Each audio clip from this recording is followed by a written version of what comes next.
everybody, Battlecat here. Welcome to the epic cosmic journey. Hello everyone, Command Revolution here too, and we are still by Jupiter. We will hang around here for a while, and we're going to visit all 79 moons. And we will explore every single asteroid on the planetary ring.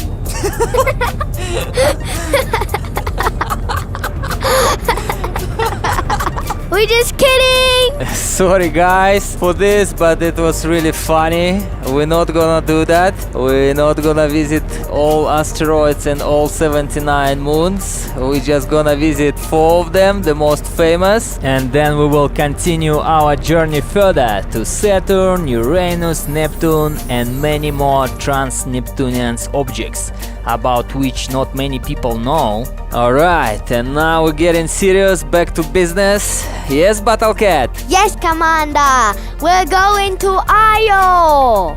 Thank you, Navigator Battlecat, for directions. We're going to Io! This is such an interesting moon. It's the most volcanically active moon in solar system, and it has a very unique appearance. Once you saw Io, you will never mix up Io with any another moon. But better one time see than 1,000 times hear. So let's go and see it ourselves. Io, we are coming, and we just escaped gravity lock of Jupiter's planetary ring. Now we can start frame shift drive, which can help us travel this 350,000 kilometers in seconds. That is the distance of Io's orbit from Jupiter's clouds, not from the center, because from the center gonna be much further. Jupiter is a gas giant and doesn't have a solid surface, so you can measure distance only from its clouds or its center. And the distance from Jupiter's clouds to its center, 71,000 kilometers. Alright, let's switch on autopilot and enjoy the view. Here we go, and we're approaching the driest place in our solar system. Io has the lowest amount of water of any known astronomical object in the entire solar system. Check this out, guys, we can see it now, and now if you never seen it before and see it now first time, you understand that what I meant by saying if you saw Io once, you will never mix up with any another moon. This moon is unforgettable. Did you know, guys, that Io has over 400 volcanoes? Thank you, Battlecat. And many of these volcanoes are active. And just think for a moment, how is it happening? Average temperature of Io's surface is minus 130 degrees Celsius. So just imagine super hot lava erupting in such a super cold atmosphere. I think that would be a spectacular show. Alright, we got closer. Look at these colors, guys. And if you're wondering why this moon has such a saturated colors, there is explanation. The yellow color, it's sulfur. The white, it's sulfur dioxide. The reddish brownish one, it's sulfur dioxide damaged by radiation. And the darkest spots on this moon, it's deposits of volcanic plume. According to composition by volume, 90% of Io's atmosphere is sulfur dioxide. Check this out, guys! Jupiter from Io! What an amazing view! If you would stand on the surface of Io and look at Io's sky, the Jupiter would be on that sky 39 times bigger than our moon on our sky. Just imagine it for a second, how big that object would be on our sky. So, knowing all that facts about Io, we made a conclusion that it's a not very friendly moon, and to land on it would be not very clever idea. What do you think, Battlecat? Yeah, I like lava, but I don't want to breathe sulfur dioxide. Let's better land on biggest ocean of a solar system. That's great idea, Battlecat. Who knows what he's talking about, guys? If you really know the answer, please write it in the comments, because we're not gonna say it in this episode, only in next one. But I will give you a tip, guys. 3 out of 4 Galilean moons have large ocean but which one is the largest? And one more interesting fact about Io. Just think about this. Our moon take 1 month to go around our Earth, and our Earth is much smaller than Jupiter. Io goes around Jupiter just in 42.5 Earth hours. This is very fast, guy. Io's surface is dotted with more than 100 mountains. Some of these peaks are taller than Mount Everest, and the tallest one, 18 kilometers tall. Also, Io has the most active and the most powerful volcano in the solar system. Loki Patera volcano erupts on average every 500 days. Alright, it's time to move further, but what is our next destination, Battlecat? Europa! Here we go, guys, we're going to Europa! In my opinion, Europa is the most famous moon in our solar system, after our moon obviously, because Europa is candidate number 1 where alien life might exist. Commander, are we gonna see aliens? Maybe? I don't know, Battlecat. No one ever landed on that moon, so we're gonna be the first ones! In any case, soon we will find out. Europa is the second closest Galilean moon to Jupiter.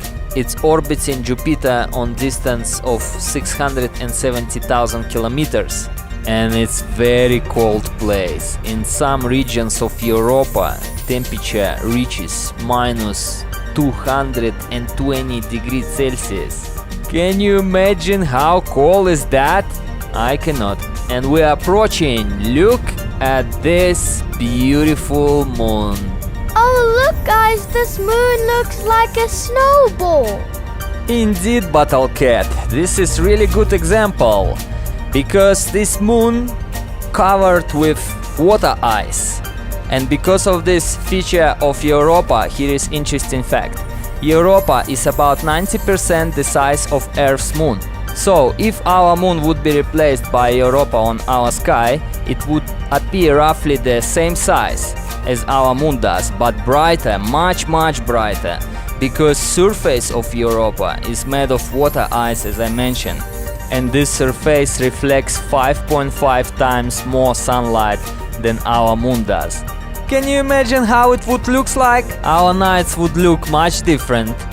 And guys, look at these reddish fractures. The compositions of them is not known for certain, but likely contain salts and sulfur compounds that have been mixed with the water ice and modified by radiation. Europa has the smoothest surface in any object of our solar system. Thank you for your sharp facts, Battlecat. Scientists think Europa's ice shell is 15 to 20 kilometers thick. Just imagine how thick is that ice. Winter fishing definitely will not be possible on Europa. And that ice shell is floating on an ocean 60 to 150 kilometers deep. This is really nice view. Jupiter set along with sunset on Europa. This moon receives very little amount of sunlight and it takes 45 minutes to reach Europa. And we're currently observing our sun from distance of 780 million kilometers. That's very far. And we're on the dark side of Europa. Can't see much details, but now we're gonna see planet rise of Jupiter.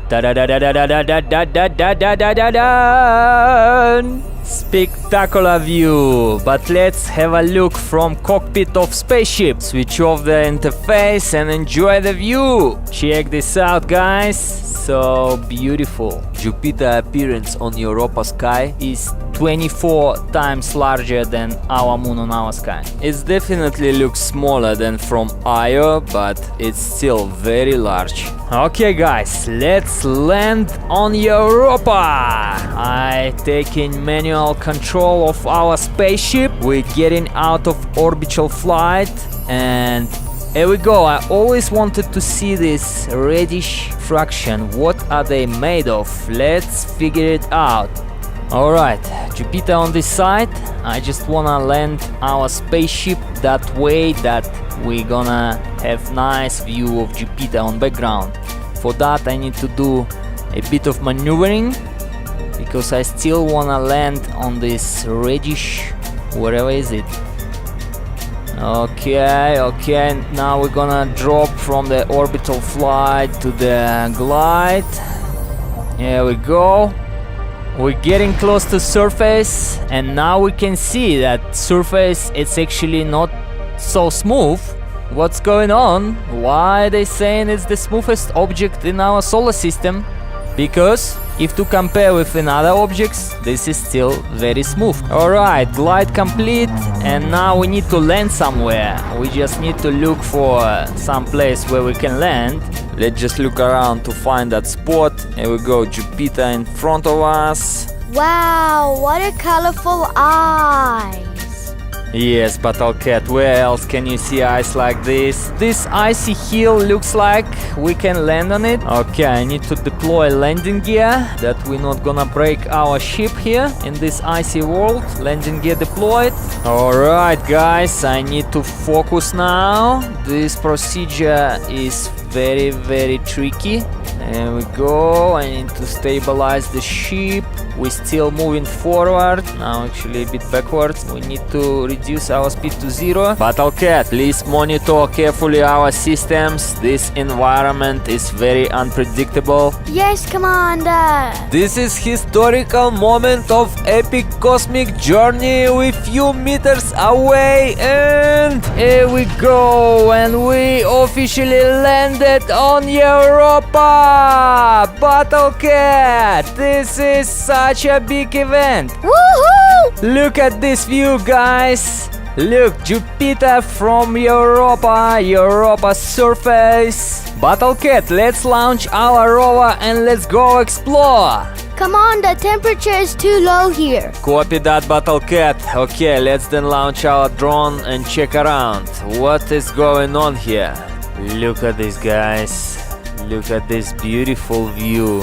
Imagine you on the surface of Europa. This is such a strange world, and we're not gonna stay here for very long. We have to leave before our ship gets frozen. Thank you guys for watching. Leave a like. We'll see you next time. Thank you guys for watching. Enjoy the view. Goodbye.